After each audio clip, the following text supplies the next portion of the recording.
Yeah. I really gotta stop starting the show like that, the podcast like that. But yo, welcome back. Welcome back to another episode. Yo, I was thinking earlier today, like I was watching not podcasts, I was watching like game shows and like different type talk shows and shit like that. Jesus. I keep telling myself I'm gonna stay, and I really don't be doing this on purpose. Like I really be telling myself, like, man, you're not gonna curse within the first 2 minutes of the video or the podcast. And I always curse within the first couple seconds of the podcast. And that's very, what would you say? It's very, very disappointing. But either way, I was watching a couple shows earlier today before the football game started. And bro, I went to sleep the other night. And I might need to go. I'm one of them people who don't go to the doctor, don't go to the hospital for nothing. I just toughen it out. But unless it's like something broke or something like that where you have no option. But I woke up the other day and my chest was hurting so bad. Like it wasn't even hurting until I stood up out. I got up out my bed. I stood up, and maybe it's because I sleep in a cheap ass bed, but I woke on a cheap ass mattress. Put it like that. And I stood up, and it's the second time it's done happened to me within the last 2 months. And when I bent over, my whole chest felt like it was finna fucking fall out. Dead ass. Painful as a motherfucker, bro. Probably second.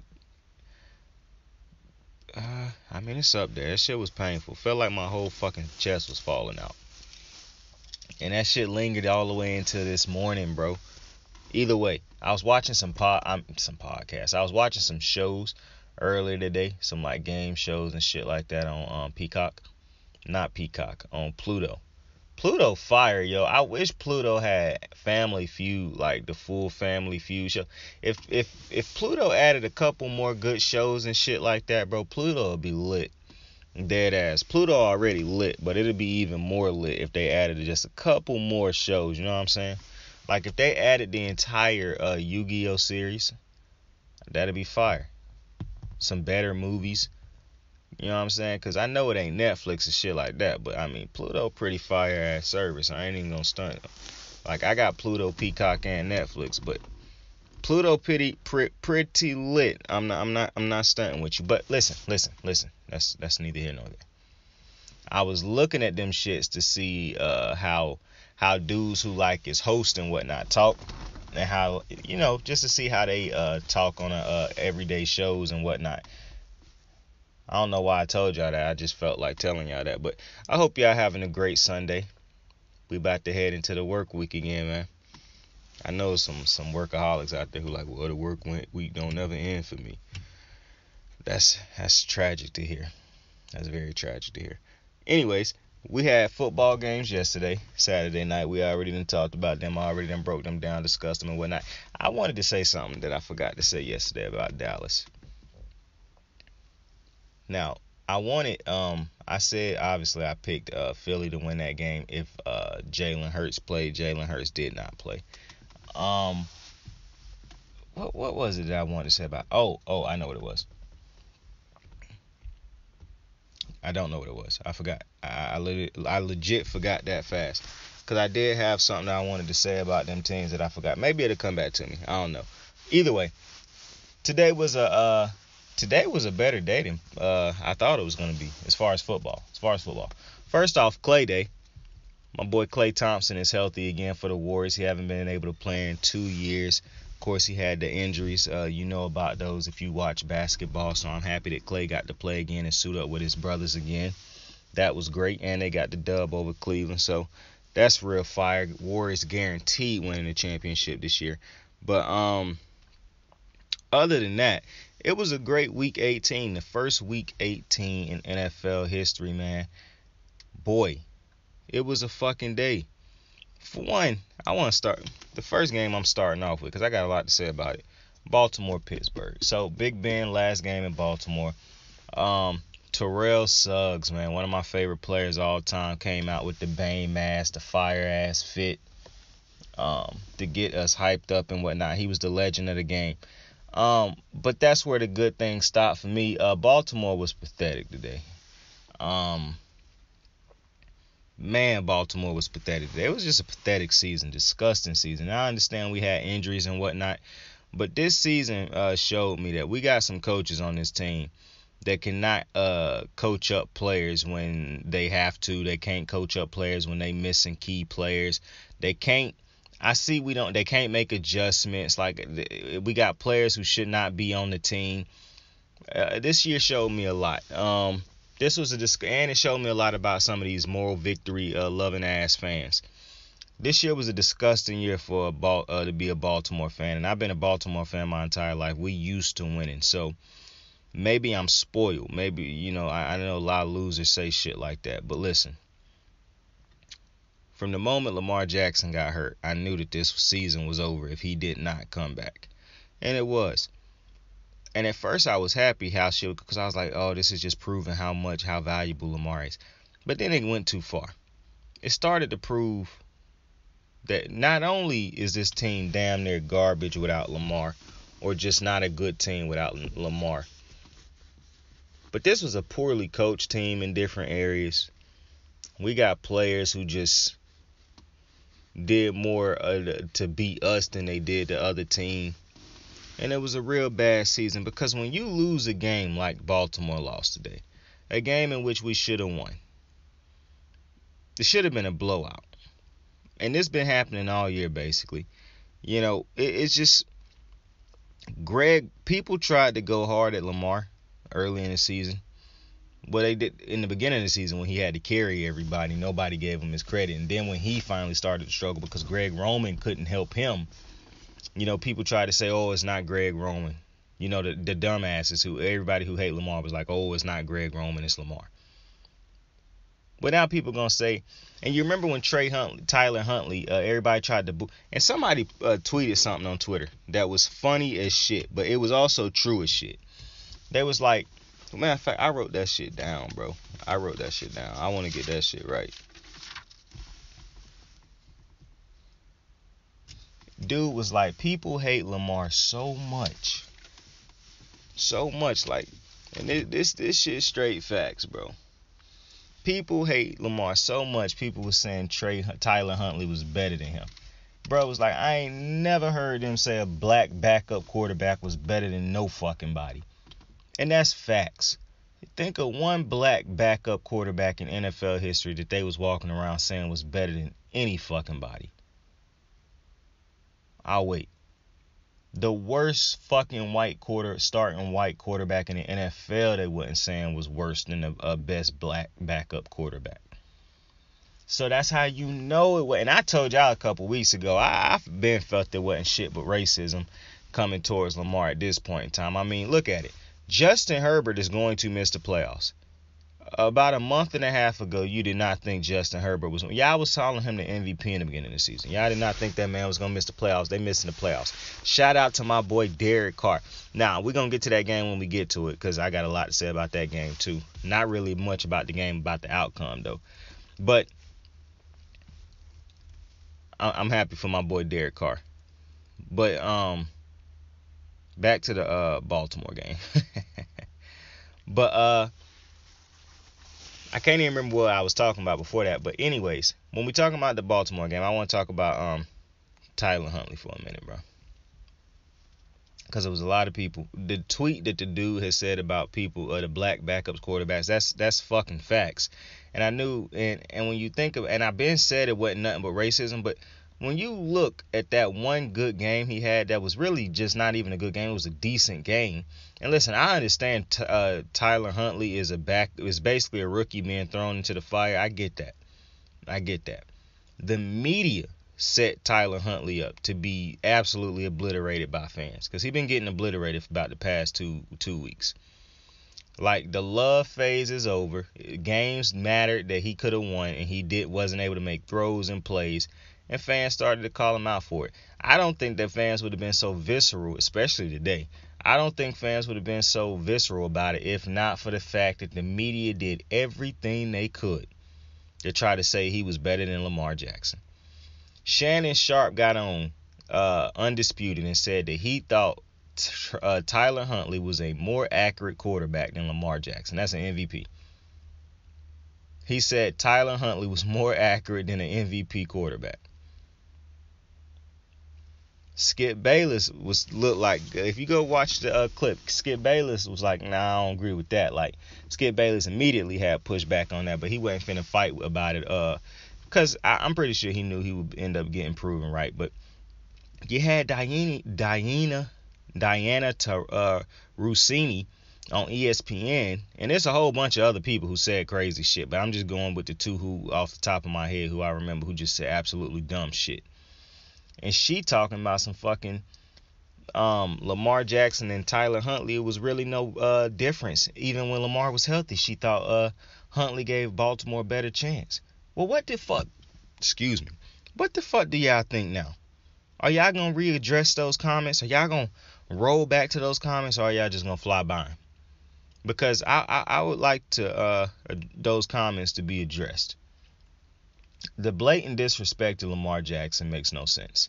It makes no sense. And when you look at Tyler Huntley, especially today, it's very clear that the Lamar Jackson hate is exactly that. Just hate. They don't like the kid for some reason. Don't understand it. I'm done trying to figure out why. I could give a fuck less. I just want Lamar to win. Tyler Huntley, like I said, a lot of I'm not finna get on here and roast him and shit like that. I already went hard enough on him on Twitter.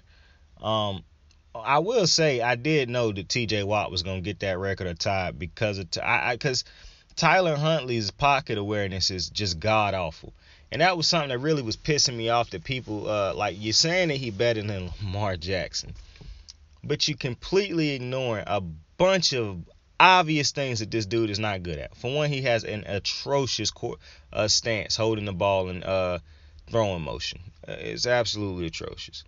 Two, not really that great at throwing the ball deep down the field.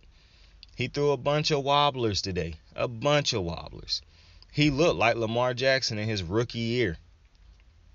Like, he's not great at reading the field. He overabused and used Mark Andrews. He ended up throwing picks because of it. He overthrew Andrews on one interception. We in the red, and that's one of the things that really pissed me off today. Tyler Huntley, like I said, he was thrown into the fire. He basically a rookie. I get that. Now, some of the mistakes he made is inexcusable. The pick in the red zone, the constant not being able to score when we get in the red zone. Like, that shit was irritating. That shit even happened when Lamar's playing. But listen, this is what I'm talking about when I say Greg Roman is a problem and he should be fired tomorrow morning. Because, for one, he couldn't help an MVP player get back on track.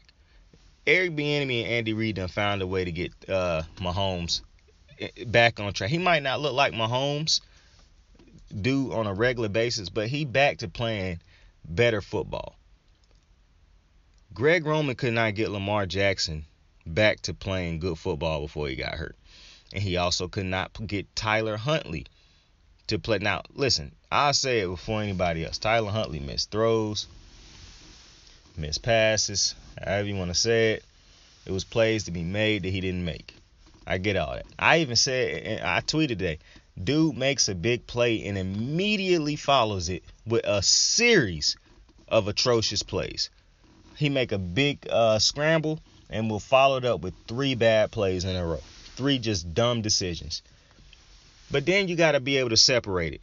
His bad decisions with the atrocious play calling by Greg Roman. Like, it don't make no sense. The play calling by Greg Roman, plus the mistakes by inexperience by Tyler Huntley, them shits mixed together is just not gonna work. Tyler Huntley threw an interception in the red zone to when he was going to Mark Andrews. Now, he said after the game that it was a dude playing low that stopped him from throwing the out route to Bateman, but that's just not true. A good throw will get that ball to Bateman, and that's an easy touchdown. Bateman is breaking wide open. If Tyler Huntley was a better quarterback who could make that throw, that's it. Lamar Jackson makes that throw. It's just no two ways around it. Lamar Jackson makes that throw. And Tyler Huntley, that's probably my problem. See, I've been resentful of Tyler Huntley for the simple reason people kept trying to say he was better than Lamar. And I've watched Tyler Huntley from the start, and I know he's not better than Lamar Jackson, nowhere near as good as Lamar Jackson. And that's not on him. It's hard to be better than Lamar Jackson, Patrick Mahomes, Tom Brady, and players like that. That's not on him. That's on the media for trying to make people think that, for trying to push that stupid ass narrative. I'm just telling you what I see on the field, what I've been seeing on the field. Tyler Huntley should have been able to make that play to Rashad Bateman. There's no two ways around it.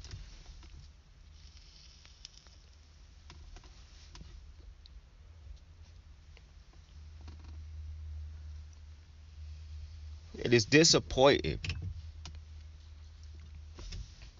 that we had chance after chance after chance after chance after chance to win this fucking game.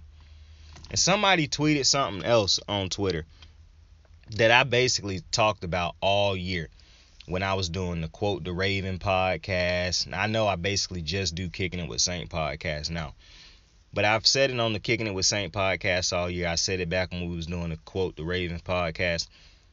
For some fucking reason, the defense will play good when it don't matter. But as soon as the offense score, and now we need you to get a stop, they give up a touchdown.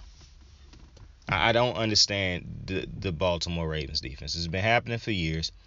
But this year, and they've been very, very bad at that. And you know, I was going to get on here tonight and talk about how Patrick Queen done improved and blah, blah, blah from where he started in the beginning of the season. But listen, man, I can't even get on here and fake the funk, man. Patrick Queen needs to be moved to outside linebacker. For one, somebody got to do something. Patrick Queen is fast. And I like that Patrick Queen is fast because he can make plays because of the speed. The problem is Patrick Queen run past dudes too many times because he playing too fast. I don't know how many times we got to say slow down, Pat. Because you're just missing so many tackles. Like, you think about the fact that he lead the team in tackles, and you look how many he done missed, and look how many everybody else done missed. This ain't a good defense, not a good linebacking core. Point blank period. They're going to have to make, in the offseason, Baltimore got to get some pass rush. They have to go get some legitimate pass rushes. Relying on Justin Houston all season was pathetic. Point blank period. I don't want Calais Campbell to retire. I will not be mad at it, because for the simple reason, it's hard to replace a dude like Calais Campbell. But Calais Campbell ain't a pass rusher no more. Baltimore needs pass rushers so they don't have to send blitzes all the time. They need dudes who can get after the quarterback without having to send blitzes. An Aaron Donald, a Khalil Mack, a T.J. Watt, a Myles Garrett, a Jadeveon Clowney. Like, Jadeveon Clowney might not stack up the sack numbers, but that motherfucker gets so many pressures. Like, Baltimore have to go get a dude who can beat his assignment on a regular basis, on a consistent basis. Somebody who can be opposite of Adafe, because at the end of the season, he basically was non-existent. So, Baltimore's defense was injury-riddled all year, as was the team. But I just don't find that as an excuse for some of the bullshit we saw this year. Point blank period, man. Like, they gave up so many fourth and third down, long third and fourth downs to Big Ben on that last drive. And it was just pathetic because I knew it was going to happen, for one, because the entire day, Tyler Huntley and his offense was just blown. And I don't even want to say Tyler Huntley and his offense. Tyler Huntley and Greg Roman was just kicking us in the ass all day. And I kept telling myself, man, these motherfuckers are going to cost us this game. I said it multiple times. I knew that shit was coming. And it came. And the shit that pissed me off the most was going into this game, I said to myself, because I'm going to be honest with you. I'm glad I root for Snoop because he owned the Ravens. And so if you play for us, I'm probably naturally going to root for you, even though I really ain't that type of person where, oh, he played for us, so I'm going to root for him. Like, to my core, I'm not really that type of player. I'm not gonna lie to you. I could give a fuck less if you play for us or not, bro. You got to start making plays and shit like that for me to, you know what I'm saying? Like, I mean, that ain't the only way I root for people. Some people I just like fuck with, or not that I know them personally or something like that, but like I might have knew them before they got to, like, I knew their story or knew of them before they got to the league and shit like that. Or they might have made plays and shit like that at some other point in time and made me like them. Either way, I don't think just because you play for a team that I gotta like you, bro. That's all I'm saying. I ain't want to lie and be like, man, they play for our team, so I like them. Nah, I'm not going to lie and say that. But Baltimore got to do something, man, because this fucking, in the secondary, I understand we're going to have Marcus Peterson, Humphreys back next year. Thank God.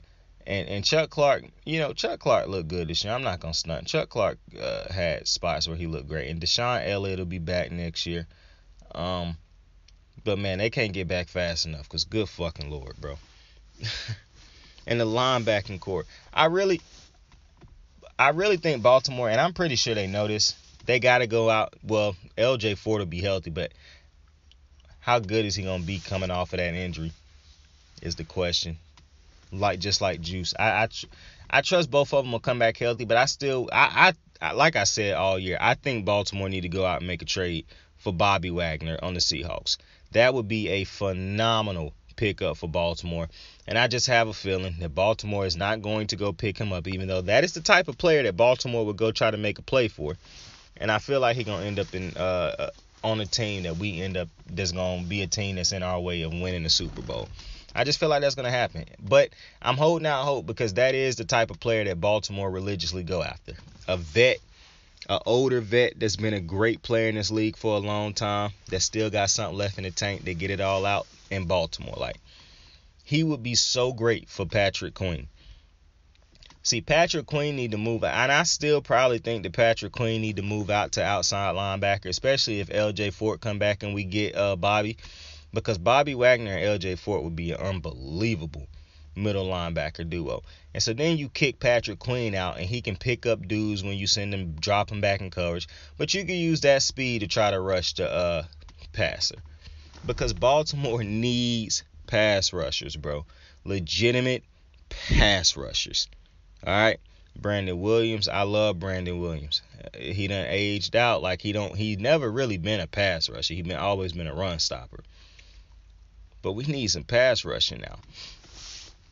And look, Marquise Brown, bro, because I ain't calling that motherfucker Hollywood no more. I'm not calling him Hollywood no more, bro. He gonna have to earn that back next season. And I know some people might be thinking, like, who the fuck are you? Hey, listen. I'm just saying. This motherfucker's drops is just Tyler Huntley's two best throws. Marquise dropped both of them. Both of which completely changed this game. I don't understand. And this has been a problem with Marquise all year. Drops. I don't know if it's because he a smaller receiver who be scared to take hits. I don't know if it's because he be moving too fast, if he trying to move before he get the ball secure. I don't know what it is. But it just happened way too much.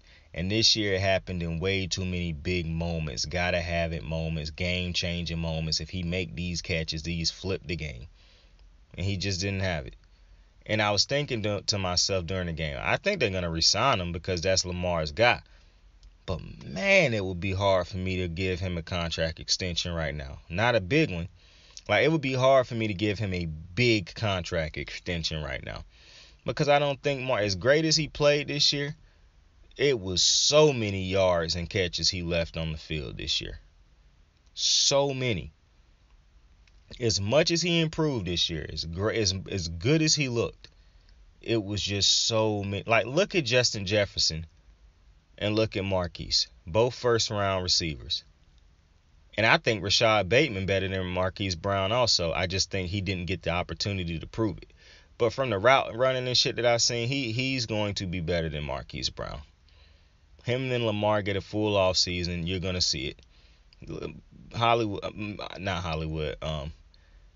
Rashad Bateman is going to be Baltimore's number one. And maybe that's the thing. Maybe I'm pretty sure he's the number one. Maybe Marquise got to be the number 2 or a slot. Because I don't think Marquise is the number one anyways. I just hate saying that because I fuck with Marquise. But, nah. The drops is just killer. Killer.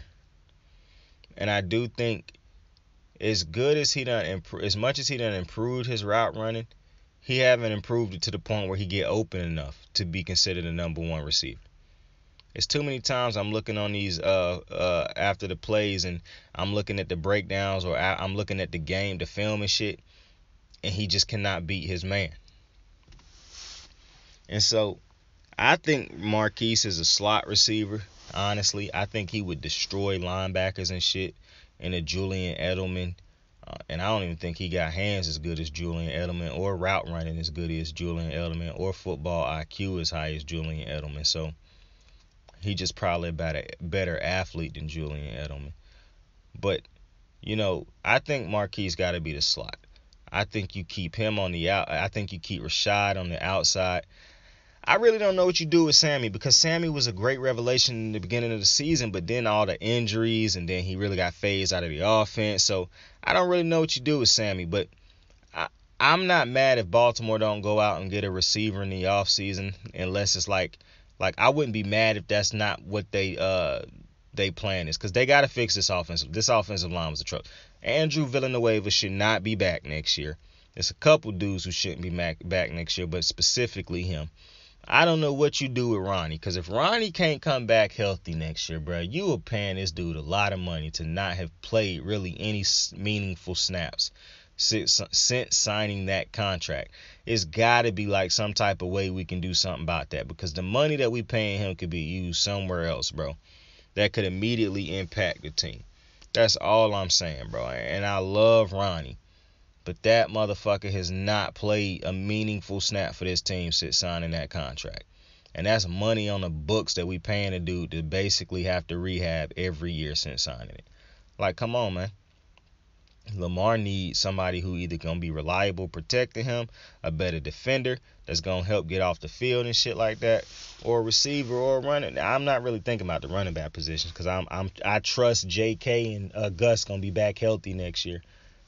That's just crazy that both of them motherfuckers got injured for the season, bro. That's just absolutely wild. I'm so happy that we not gonna have to fucking see, and this is no disrespect to Latavius Murray, who balled out today, had 150 yards on the ground.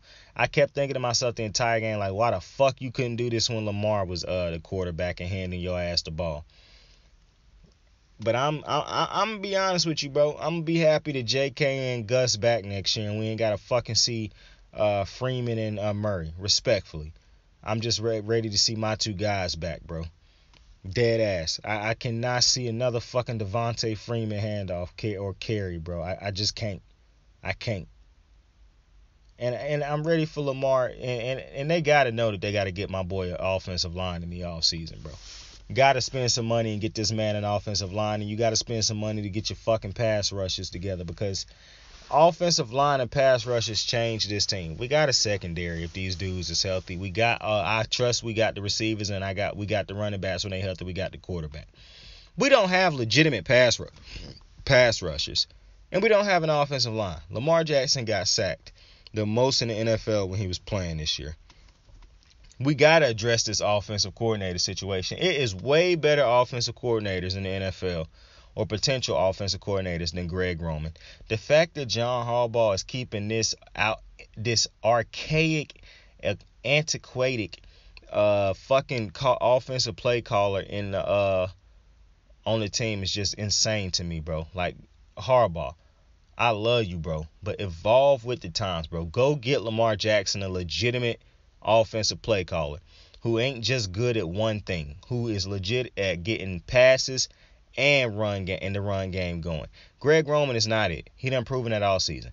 If that motherfucker come back next year, bro, you gotta fire him and Harbaugh after this.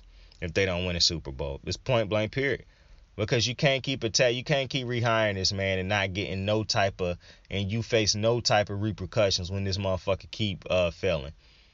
Point blank period. And if you try to fire him mid-season, that's just going to do nothing but fuck the offense up even more, because then a new dude going to have to come in and either continue to do the dumb shit that Roman was doing, or have to try to implement a new offense mid-season. It's not worth it. You need to fire Greg Roman now. And I don't want to spend the whole podcast talking about the Ravens. Obviously, that's my favorite team. And the Steelers are going to make the playoffs because the bozo-ass Colts lost. The Colts fucking lost today to the Jaguars. And the Colts had their starters playing, bro. It's absolutely insane to me that the Colts lost this game, and now they will be missing the playoffs. Unreal. It was really an unreal season when you look at some of these teams that done went through some of the shit that they went through, and the fact that they still got into the play. Like, I think the Saints still fucking made the playoffs. The Saints started a dude named Ian Book a couple weeks ago. Taysom Hill got hurt again today, but he been starting for them.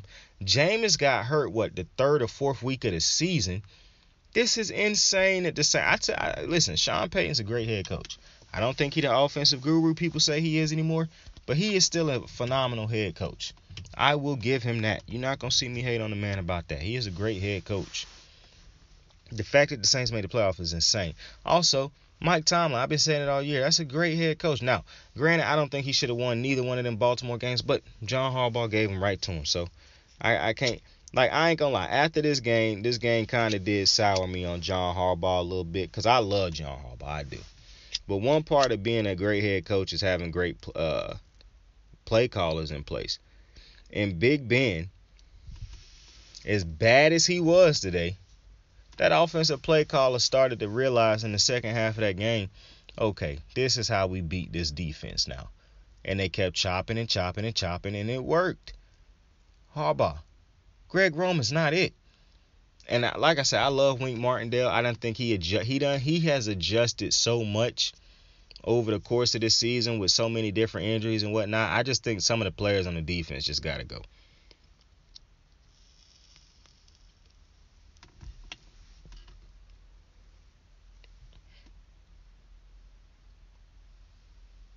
Dead ass. Some of the players just got to go. But what happened to the Colts today was fucking embarrassing. I can't wait to look at the Pat McAfee show to see what Pat got to say about this. That was embarrassing. They couldn't do anything against the Jags. And for the Jags, that was a great example of what Trevor Lawrence can be when you put some competent coaches around my boy. So that was a great sign. Too bad it took all fucking year in the last game to see that your quarterback has some fucking potential. That's a real fucking shame. Only in Duval.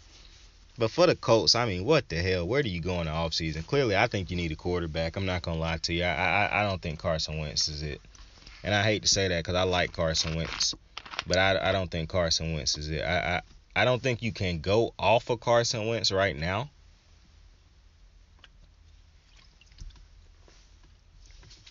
Because you just lost a first-round pick in order to trade for that motherfucker. So you're going to have to figure it out. And it's just so crazy because they made the playoffs with Phillip Rivers last year. They missed the playoffs this year with Carson Wentz. And Carson Wentz is supposed to be a young, good player.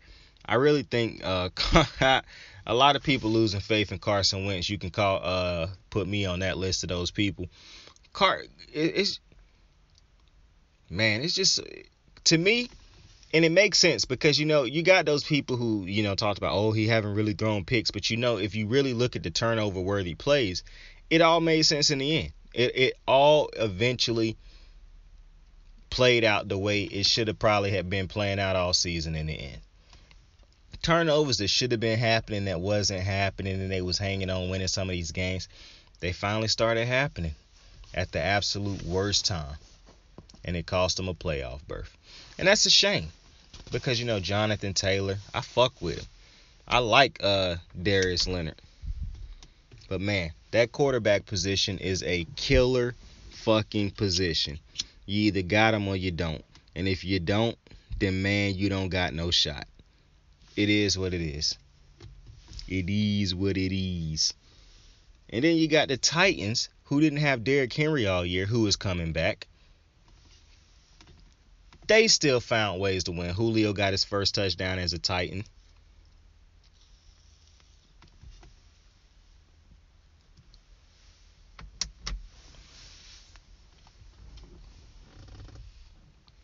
See, the Titans, one of the biggest reasons I don't want to hear no excuses from the Colts.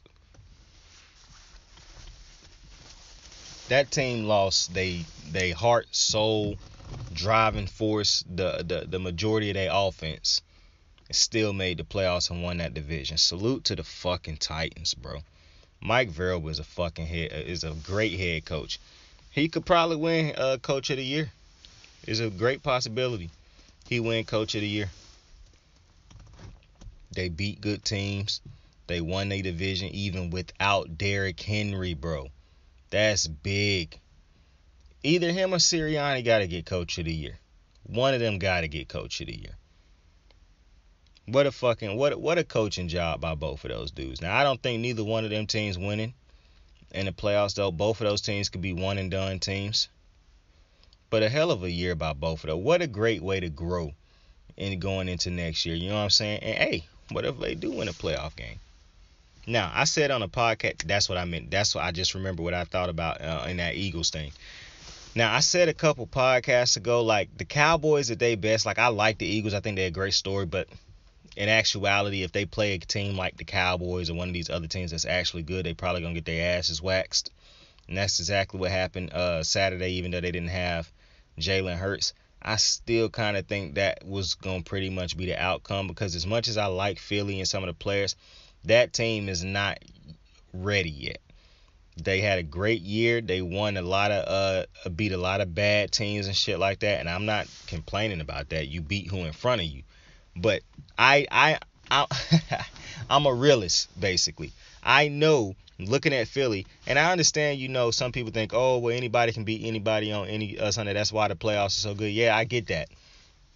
But if the teams do what they're supposed to do, the Eagles to me, the Eagles team is nowhere. It's not as good as some of these other teams. Put it like that. And if these other teams do what they're supposed to do, if they face the Eagles will likely get waxed in most of those games. Even though the Eagles have a great equalizer in the running game that can minimize possessions and can minimize the other team's quarterback from being on the field. I get all that. But for some of these quarterbacks and some of these offenses, all it takes is a couple seconds and a couple plays, and they already in the end zone. So, that's all I'm saying. But Sirianni and Vrabel both deserve Coach of the Year. So, either one of them dudes winning it would not be shocked. The Vrabel had a tight little game today down there in against Houston. They ended up getting that game though, and they ended up winning first place. And that's the thing. Yeah, Vrabel got to get Coach of the Year. They first place in the AFC, bro. They get the first round bye. That Titans got to be Mike Vrabel is Coach of the Year. Get that man Coach of the Year. He probably done deserved it the last couple years, but you ain't really been too sure because there's other coaches who deserved it too, and you could find ways to argue that they deserved it more. It's hard to argue that Mike Vrabel shouldn't get Coach of the Year this year after losing Derrick Henry for as long as he done lost him and still winning the AFC. They are the first seed in the AFC. That is highly impressive. Mike Vrabel has to be Coach of the Year this year. Man, I didn't even think about that, man. That shit is impressive. Didn't have Julio for a lot of the season. A.J. Brown was in and out of the lineup for a lot of the season. Multiple people down on his starters down on the defense and the offensive side of the ball. But yeah, Vrabel gotta be Coach of the Year. Easily. I told y'all when I started to think about it, I was gonna think about who could compete with Sirianni for it. And when I think about Sirianni to Vrabel now, it's not even in competition. Mike Vrabel is the Coach of the Year. Washington, New York. I didn't watch that fucking game. Washington ended up winning it though. I saw a stat about New York. I might have said this on the last podcast. I don't remember. But I saw a stat about New York. I might have said it on this one. I don't remember. But I saw a stat about New York saying that they haven't been over 500 in the last 5 years. Meaning they haven't even started the season 1-0. What the fuck? That's bad. It's bad. And when you think about that, it put in perspective that you are not a fan of New York. Like, it could be tough to be a fan of Jacksonville, but they haven't even been as bad as the fucking Giants have been over the past 5 years.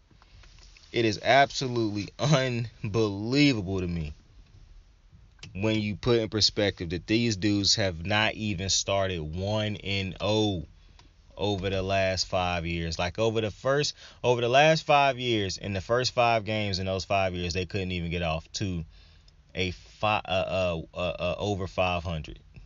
Like it's unbelievable, man. Sell the team. Listen. I do think the NFL and sports got to do shit about teams and organizations that perennially suck. Like maybe like an owner should get like a time frame. Like we don't let nobody in life be this bad at jobs and let them keep their jobs and shit, bro. Like I cannot be this bad at my job and still be employed. So how come an owner can have a team be as bad as the Jags, the Giants, the Jets, and still be allowed to own the fucking team? How come it's not incentives to make these franchises be better or try to be better?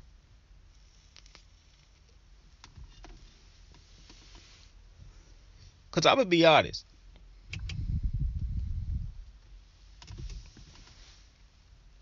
It don't even feel like some of these franchises be trying to be better. I can feel like some of these franchises just collecting checks at this point. So I ain't with that, man. Like I feel like it's got to be some type. Like NFL got to do something about these sorry ass Giants, bro. And they in one of the big markets in the NFL, bro.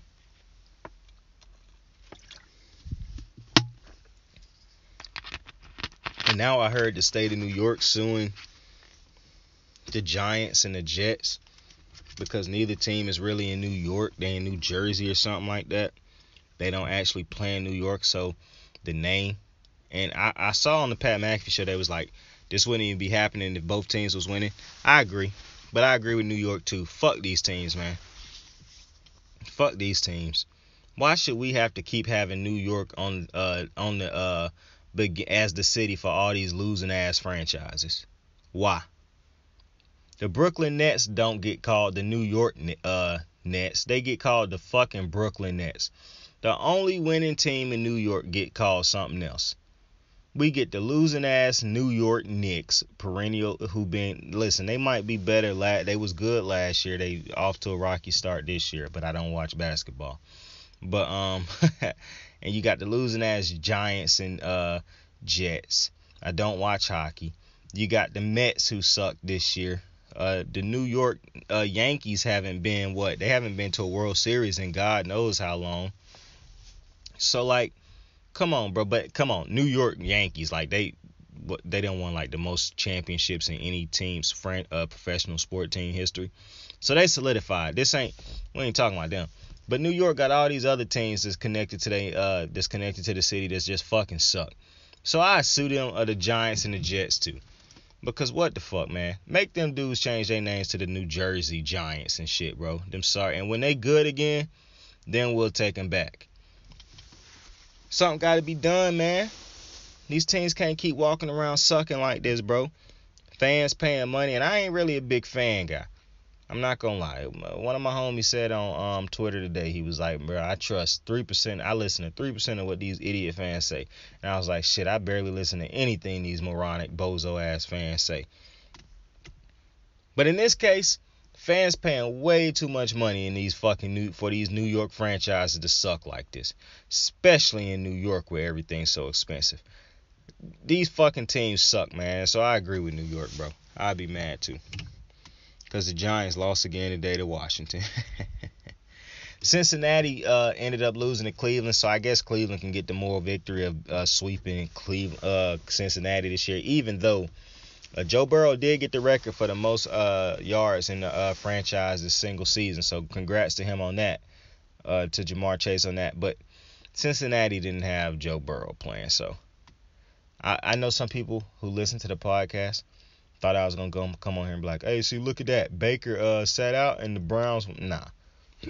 Joe Burrow didn't play. So Case Keenum got that little win. I hope these professionals who get paid to actually go on TV and talk about this don't try to make a big... See, I don't even like Baker, and I know Baker is trash. And if you want to have a conversation about Baker being trash, that's fine. But let's not try to use this game to back that up. Like, oh, see what Case Keenum did? Yeah, and you see Joe Burrow didn't play too, bro. And Case Keenum didn't even look that great. Chicago, Minnesota. Minnesota ended up winning that game. Green Bay, Detroit. Yo, Amon-Ra St. Brown sounds like a Yu-Gi-Oh card or a Yu-Gi-Oh character on Yu-Gi-Oh. Say I'm lying. And if you never watched Yu-Gi-Oh, that's a fucking shame. That is truly a shame. Yu-Gi, I don't really watch anime at all, really. I can't even say really. I don't watch anime. It's not that I got something against anime. I don't watch TV at all, really, or unless it's like sports. And like murder mystery and shit like that. You know what I'm saying? I don't really. But growing up, I guess Yu-Gi-Oh is anime. Because it was even in like the Shaman Jump thing. So I guess it was like a manga or some shit like that. But we didn't call it animes back in the day or mangas. We just called them cartoons. Because they came on WB in the mornings, Saturday mornings. And we just called them cartoons. So, yeah. I just called Yu-Gi-Oh! Cartoon my entire life. I never called that shit an anime. Because like I even love Beyblade and Digimon. And I think it was Gundam. And I think all them shits would be qualified as a anime today. But we just didn't call it that back in the day, so. But those are my favorite type of animes, if those is animes. Yu-Gi-Oh! Is head and heels better than everything else, with Beyblade second. And I'm not talking about these new variations of the shit either. I'm talking about like the original ones. Not the GX and the Yu-Gi-Oh! With the all the different type of Yu-Gi-Ohs and all the different type of Beyblade. No, I'm talking about the original shows with the original characters and shit. Not all them new ones and shit like that they make for the, other generation. I'm not talking about those. Those shits, sir. Some of them shits is actually pretty decent, pretty good, but they just nowhere near as good as the originals. Now, when you talk about Digimon, that's the weird one because it's just a lot of different Digimons. The best Digimon ones is the ones with the song Digimon Together United as One. That's the best Digimon, bro. That's the best one. Yeah, that's the hardest one, bro. I can't remember what that one was called, but that's the toughest one where they morph basically with the Digimon. And they become the Digimon. That's the toughest one. By far. I used to watch Power Rangers growing up, but then I stopped liking that shit real early on because I was like, this shit basically look like toys, the way they fighting and shit, hitting each other. I was like, this shit is whack. So I got off of Power Rangers real early. Like, real early. Plus, Yu-Gi-Oh! And Beyblade was so harder than Power Rangers. I was like, yo, this shit is whack compared to Yu-Gi-Oh! And Beyblade. We got motherfucker like Dark Magician and Obelisk the Tormentor and Winged Dragon and Ra and Slifer the Sky Dragon, Blue Eyes White Dragon, and we got motherfucking Beyblades with Dragoon and Lion, all the different bit pieces and shit. And we got Power Rangers.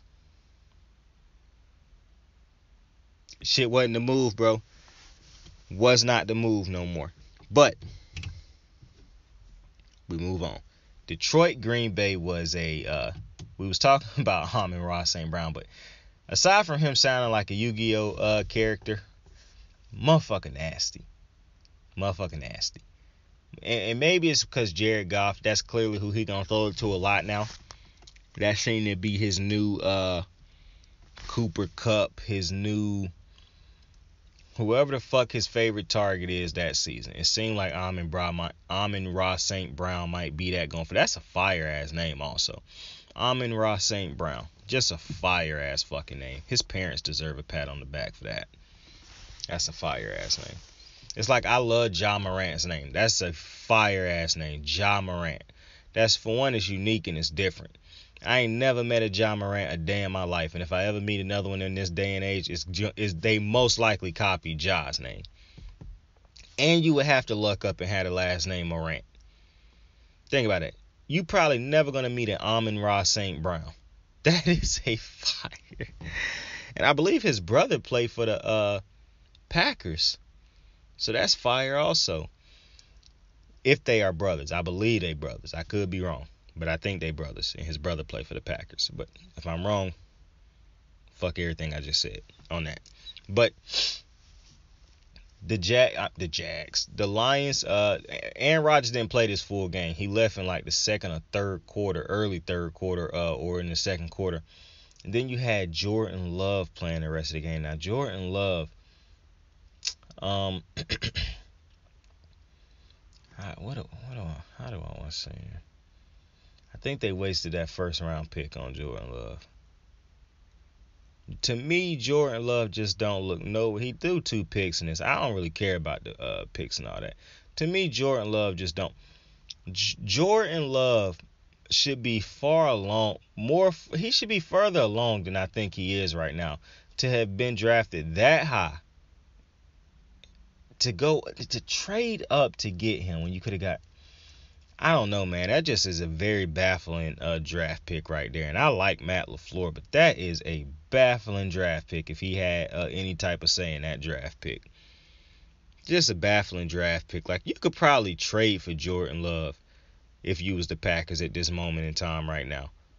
Like, Jordan, I don't know, man. I don't know. That's confusing, but like I said, Aaron Rodgers didn't play, so Jared Goff got to get his nuts, got to let his nuts hang in this game and beat a Jordan Love.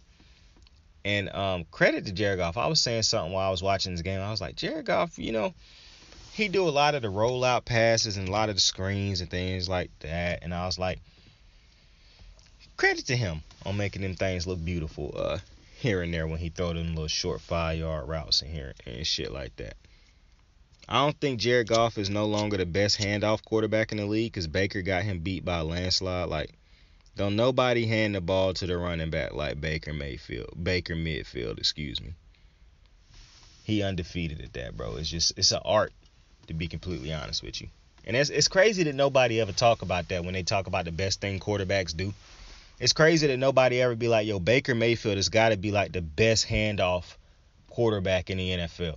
That's like the man's best trait is handing the ball off to Nick Chubb or Kareem Hunt. It's crazy.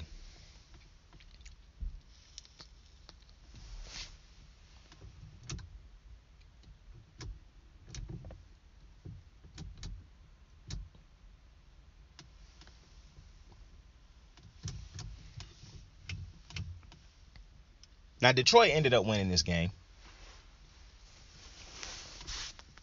Basically a game-winning drive. Now, this game didn't really mean shit. And, at first I was confused. I was like, why is Detroit and the Jags winning these games when they should be trying to get the first pick? But for the Jags, you got your quarterback, so you don't really need the first pick. And if the Jags get the first pick, I mean, they're not taking a quarterback if that's what you're getting in the draft. So, yeah, you good either way. So, plus, I mean, the Packers didn't lose anything. Like, they didn't go up or down by losing this game. So, I mean, ultimately, it was a meaningless game. But it was, a decent watch. Unless you're a Packers fan and you saw Jordan Love at the end and now you're praying that Aaron Rodgers stay in the offseason, which I think he is. I think he's coming back. But I could be wrong. We already talked about Tennessee, Houston. New Orleans ended up beating Atlanta. I did not watch that game. But New Orleans did win that game. San Fran, L.A. Sean McVay still can't beat Kyle Shanahan. Kyle Shanahan like a fucking G on the sideline. I'm telling you, bro. Kyle Shanahan is that fucking dude, bro. Kyle Shanahan is that fucking dude. I like Kyle Shanahan, obviously, if you can't tell. But Jimmy Garoppolo. You got ugly Jimmy. You got good Jimmy. Jekyll Hyde. You got both.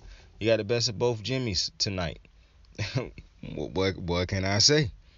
I expect this type of game out of Jimmy Garoppolo. But when Jimmy Garoppolo get it going, he gets it going. That last drive of the game, in order to get them that score that quick, sharp throws, overtime, sharp throws. We know what Jimmy is. But when Jimmy on, Jimmy can make plays. Now, you gotta understand, Jimmy is playing with the thumb thing. And it's funny because I was looking at this game saying to myself, I said on the podcast, as good as Trey Lance looked, Kyle Shanahan, the type of coach that don't give a fuck what the media or y'all talking about. If he legit think that that Jimmy Garoppolo give him the best chance at winning, and Jimmy can play, and he still think Jimmy is his best option, even with that, Jimmy is going to play. And people gonna be like, oh, I can't believe he didn't keep Trey Lance. But Kyle Shanahan is a winning mindset type of coach. He makes moves to win. If he think it's a move that he can make to win him a game, he not gonna hesitate to make it. And he don't give a fuck what the media or the fans say. He is trying to win football games. That's why that man keeps starting Jimmy Garoppolo. And like I said, maybe it's because he done hypnotized me now. But I agree with him. I do think Jimmy Garoppolo get him a better chance of winning. I don't think Jimmy get enough credit for when Jimmy is on. Jimmy is a great quarterback when he is on. Now listen, Jimmy Garoppolo is as much a stick to the script type of quarterback as a Jared Goff, Baker Mayfield, Kirk Cousins. But I done said that. And I still think Jimmy Garoppolo is the best out of all four of them, as evidenced by the fact that he done been to a Super Bowl. Now, you can say that he got the best coach out of all of them also, because he do got the best coach. He does have the best coach out of all of them.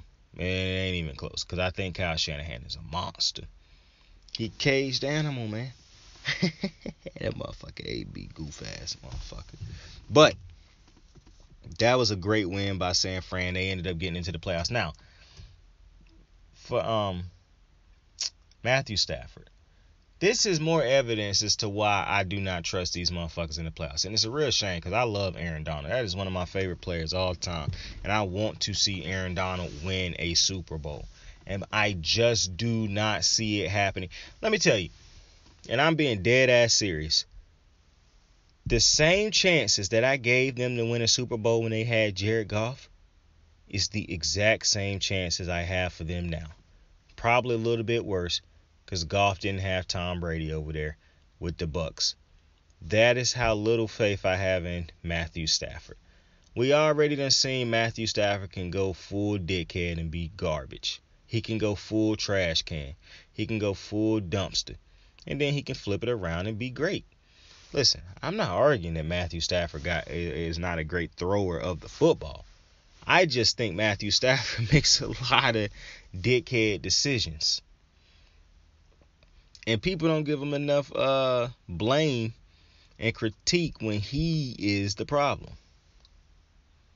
But, with that being said, he is a good quarterback. I do think he is a good quarterback. He is a decent quarterback. I don't think he is an elite quarterback. But I do think Matthew Stafford is better than Jared Goff, even if I only think he better than Jared Goff slightly. Not even slightly. He better than him slightly. But it ain't like no, oh man, it's just not even in the same stratosphere. Nah, it ain't nothing like that. I think some of y'all overrate Matthew Stafford a great deal, bro. A great deal. But San Fran ended up getting this big dubs, and I'm glad they did because I said San Fran was going to end up making it into the playoffs. And you want to know what's funny? I have more faith that San Fran will end up upsetting somebody or beating somebody in the playoffs than I do the Rams. That's all I'm saying. Jalen Ramsey had an absolutely disgusting interception in this game. You got to go check that shit out. That shit was actually legit. Some shit that I would have did. Dead ass. Sierra, I was going to say Sierra, Arizona. Seattle, Arizona. Big Russ. Listen, man, I said a couple last week that I can't remember who it was who was like, DK is like a number 2 and Tyler Lockett is a number 3 receiver. Yeah, that was some real foolish, ignorant ass shit to say. I think it was actually one of the people I actually like. I think it was Colin Cowherd who said that shit, and I got a lot of respect and love for Colin Cowherd. I like him. But, yeah, that's just a stupid comment. Tyler Lockett is a stud. Tyler Lockett is no less than a number 2 receiver. To me, Tyler Lockett is a number 1 receiver on certain teams. This motherfucker is a stud. Now it could be one of them situations where he just got unbelievable connection with Russ, but I fucking love Tyler Lockett. I think Tyler Lockett is a stud. I don't think he get enough credit for how good he is. I think he is better than DK Metcalf, and I really don't think it's that close. he is a far better route runner than DK Metcalf. I think he got better hands than DK Metcalf. I just think Tyler Lockett is the better receiver. If anybody is a number 3 receiver, it's DK. It ain't fucking Tyler Lockett. Tyler Lockett don't get nowhere near enough credit because he don't do all the talking and he don't do all the yapping and, he ain't all out there and shit on social media. So quiet people don't really, he basically a Leon Edwards. He don't really talk much. He good at his craft, but he just don't, he don't talk as much as the other dudes, and he ain't out there as much as the other top dudes, But I think Tyler Lockett is a stud. I don't think he get nowhere near enough credit. Arizona lost his game at home. Now they get J.J. Watt back. I'm glad I remembered that. They get J.J. Watt back, so respect to J.J. Watt getting healthy again and coming back. I don't know how much. I don't know how much of a difference he'll really make for this team right now. Because I'm going to be honest with you. Depending on who Arizona play, I think Arizona is a one-and-done team. I do not like Arizona's offense. They make big plays here and there, and Kyler Murray can keep plays alive here and there. But at the end of the day, and he took some monster sacks today. At the end of the day, I don't trust Cliff Kingsbury. I don't trust him at all. I think he is more likely to cost this team than to get this team over the hump or some shit like that. Like I truly believe that this could be a one and done team in the playoffs. I truly do. Because to me, for one, you're at home, bro. Seattle haven't been good all year. But they look great against y'all for some reason. Like, Russ even had an atrocious interception in this game. I don't know he had one of them rookie interceptions, one of them Zach Wilson interceptions, one of them Trevor Lawrence interceptions where you just like, what the fuck, Russ? But Cliff couldn't hold the fort down. So maybe it's just recency bias but they ended the season pretty bad. So where I'm at right now with Arizona, I really think Arizona a one and done team. I can't see them beating no good team in the playoffs right now. The one team who I could see them actually beating if they got matched up with them, coincidentally, is the Rams. And that's the reason I think they could beat the Rams is because I don't know what Matthew Stafford I'm going to get.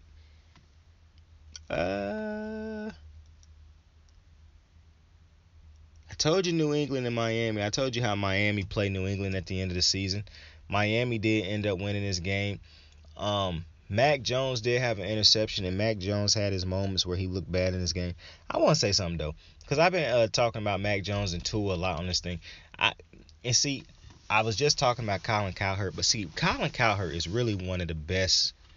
Like, I just think when he do his homework and he really be, I like Colin. And Colin done convinced me really that I don't think Tua is the answer for Miami. Maybe they do need to try to push. Maybe. They do need to try to get Deshaun Watson. Because I'm looking at this game. And damn it, he right in what he say. Tua just don't push the ball down the field. Like, this is a dink and dunk offense, basically. Like, they just... And shout out to the Lions. Wait, hold up. I got to rewind. Go back to the Lions. Motherfuckers had like 3 trick plays in the game that were clean as a bitch. I'm trying to tell you, they first trick play to Khalif Raymond, I think was his name. That shit was clean as fuck. But anyways, back to Miami. I think I have to agree with Colin. I do think you need to try to go get Deshaun, because it's hard for me to see what Miami is doing on offense. If you just trying to improve on that right there, you're not winning a championship. And it's going to be hard to make the playoffs and win games consistently, hoping your defense play great and that your offense can keep beating teams doing that shit right there. I just think that's so hard to rely on. And then when Tua do go deep, it's either pass interference or it's just a bad throw deep. It's a pick, or it just looked like he just threw one up. And I was watching Tua and them boys play a couple nights ago. I can't remember who they was playing, but the analyst was like, it just feel like sometimes Tua get tired of doing the short pass and he just yoink one up, and it's not even a good pass, but he just throw it deep because he tired of all the other throws. And I agree. But the problem is they don't draw. And maybe Tua can throw the ball deeper down the field, but the offense ain't dictating it right now. Like, and he haven't shown. Like, it'd be different if it was like one of them quarterbacks who done shown to stay was a good quarterback, but it's clear that the offensive coordinator is working against them. I don't know if that's this type of situation yet, to be honest with you. Like, and then I don't really like Tua's throwing motion, and maybe that's like I said before. Maybe it's because he's left-handed, but it feel like he used way too much shoulder to get some of these throws off. Like, I don't know, man. I'm not really a big left-handed fan. I'm not really a fan of left-handed quarterbacks, really. So I don't know. I think right now I agree with Colin. I think Miami might. They should definitely try to see if they can get Deshaun Watson. And the Texans probably agree because, I mean, if they didn't think Tua was as bad as we think he is, as Colin and some other people, then they would have flipped that trade by now. Because that was, a second pick in the draft where he was a high pick in the first round. And they didn't want to pull that thing. Now, obviously, you know Deshaun is better than him. But if you knew that Deshaun was going to be gone eventually anyways, and you still didn't want to pull the trigger on the Tua trade, that's telling me a lot. I'm be honest. I'm not really too concerned about this loss for the Patriots. These motherfuckers seem to love losing to the Miami Dolphins at the end of the season every year, so I'm not really too concerned about that. The failed trick play was hilarious by the Patriots. Not, like I said, I'm not sure who the Patriots play in the playoffs. I'll definitely have another podcast coming out with the playoff predictions. But the Patriots defense, man, that's what they hanging their hat on. They hoping that Mac Jones don't lose them the game. And the defense and the running game show up in the playoffs. And it'll be interesting. No, I do know who they play. They play the Bills. The Patriots play the Bills in the first round, I believe. So that's going to be an interesting game. I'm taking the Bills to win it. But very interesting game. Third time they play this season. It's very hard to beat a team 2 times. Boy, that is going to be a good game. Matt going to have to show up for that one. The Jets beat Buffalo. Speaking of Buffalo, they did not beat Buffalo. They did not beat Buffalo. Buffalo beat the Jets. Speaking of Buffalo. And I just like Josh Allen, bro. I just really like Josh Allen. I don't think he's my second favorite quarterback no more. I'm not for sure. But, man, I like Josh Allen, bro. I still love Josh Allen. That's still my guy. Such a baller, bro. Such a baller. Buffalo did what they had to do. Took care of business. Very irritating watching Zach Wilson take some of these moronic-ass sacks where he just continues to not throw the ball away. Like, I don't understand people taking these quarterbacks taking these type of sacks. The real sad thing is that Zach Wilson is a rookie doing this. It's veterans who've been in the league for a decade plus, Matt Ryan, who taking these type of idiot-ass sacks. So that was very interesting when I watched that game. That's what I really took from that game from the Jets. It's like, how many Zach Wilson sacks can Zach Wilson get? Like, how many times can he get himself sacked? Carolina lost to Tampa Bay. No shock there. Goat Brady did what he had to do. Mike Evans, what a stud. I was looking at Mike Evans and I was thinking to myself, that's who better than you, AB. Mike Evans. Now listen, obviously AB in his prime is a monster, but motherfucker Mike Evans nasty since coming out of Texas A&M, bro. Absolutely unbelievable. That's one of them situations where he made Manziel look way better than Manziel actually was, because Manziel was thrown into a all-pro receiver. That Mike Evans different, man. Le'Veon Bell got a tubby in there. Carolina. What this offseason looking like?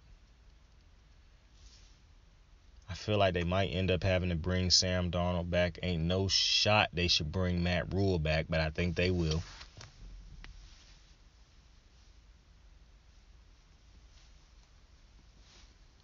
I think you gotta fire I think you should fire Matt Rule and bring in an NFL experienced coach, or a coach who's been in the NFL on some type of level for a while, to be honest with you. But I saw some reports that they could be trading Christian McCaffrey. I'm not shocked with Chuba Hubbard playing the way he been playing.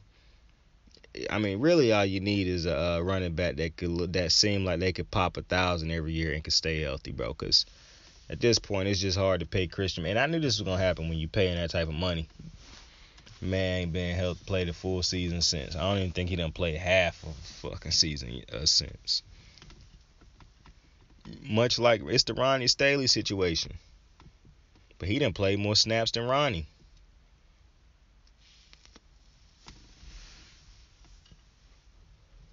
It obviously,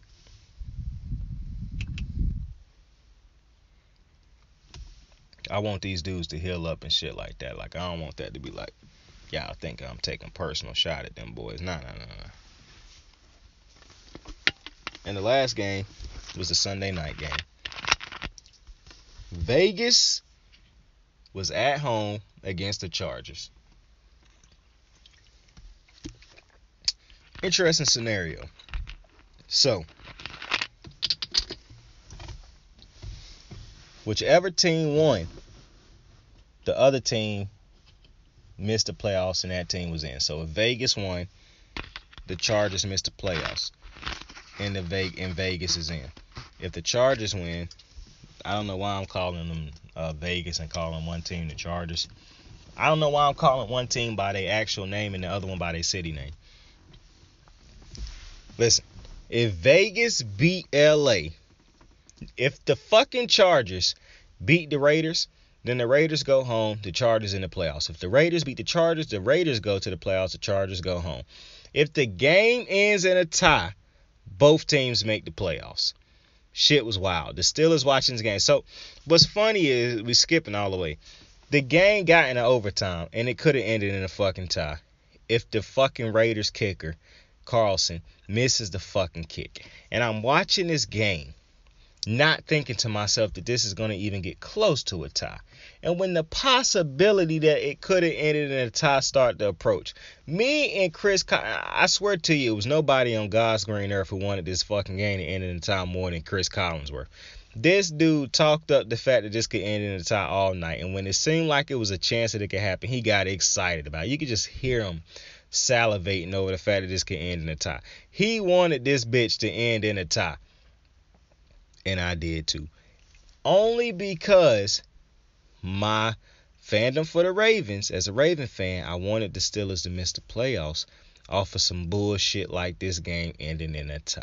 Now listen, it would have been hard for this game to end in a tie and not to do some investigating, thinking like maybe these teams threw this game so that both teams can make it. But I don't know, man. It ain't my responsibility to get the Steelers in the playoffs. It's my responsibility to get my team into the playoffs.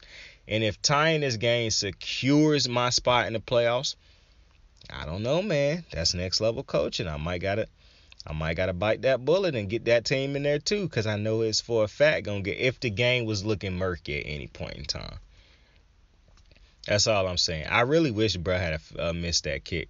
Missing that kick would have been the perfect opportunity to get both teams in, and nobody would have questioned it. But then again, I don't know, because the motherfucking announcer kept making it very obvious that Carlson has never missed in the stadium or some shit like that. So it probably would have been hard to sell that too. But man, the way these motherfucking kickers miss it, man, you could have sold it. That's all I'm saying. I wanted the fucking game to end in a tie. I can't believe I'm saying that, but I wanted the fucking game to end in a tie. They teased us, bro. I can't even believe it got that close to ending in a tie. But you did not think Justin Herbert was going to miss the playoffs with all that talent on that offense. That's crazy. But my boy Derek Carr get to experience a playoff berth. Now listen, I think the Raiders is a one and done team also. Like the Titans could end up getting the Raiders if the Raiders win their next game. Either way, I think the Raiders could probably a one and done team. I don't think they really that great, but hey, Chris Collinsworth even said during the game, Derek Carr had made a throw, and it was a great throw. And Collinsworth was like, I think that's the best throw I've seen Derek Carr make in like 2 years or some shit like that. And he was right. But listen, hey, this was really fun. I hope you liked it too. Seems like we've just begun. When suddenly we're through.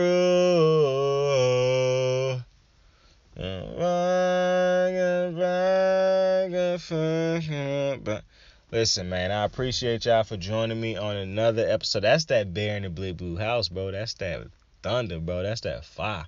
But listen, I appreciate y'all for joining me on another I can't even get my shit out.